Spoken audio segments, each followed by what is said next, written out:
บายดีขออนุญาตแนะนำโปรโมชั่นใหม่จะเป็นขอบสไปซี่ฮอตพิซซ่าเนาะ เอาตัวนี้เลยอ๋อค่อยกินเผ็ดบ่ได้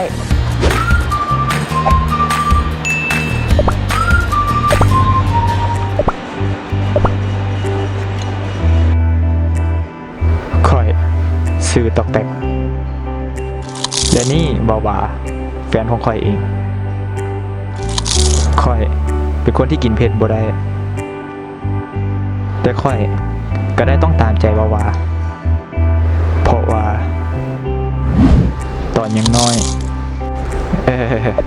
อันนี้โมเมนต์ค่อยอ่ะต่อเลยตอนยังน้อยค่อยเป็นคนที่อ่อนแอบ่มักสู่คนและมันเห็นในค่อยถึกหลายคนก็กวนเป็นประจำ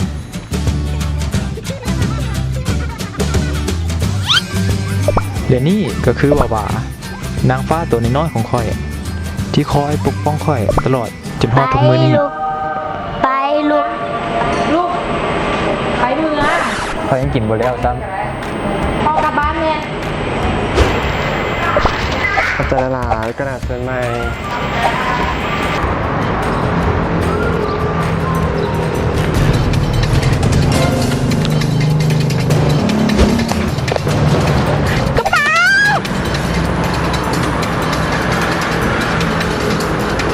สไปซี่ฮอตพิซซ่ากินแล้วเผ็ดฮ้อนถึกใจใครกินแล้วต้องมีพลัง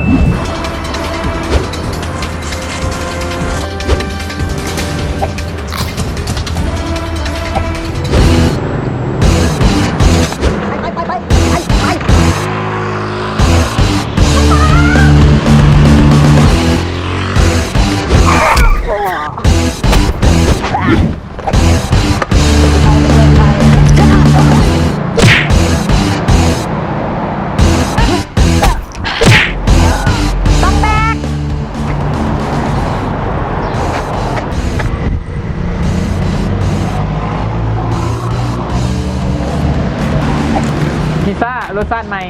เผ็ดซ่าถึงใจ สไปซี่ฮอตพิซซ่ามีแล้วทุกสาขาไปลองเลย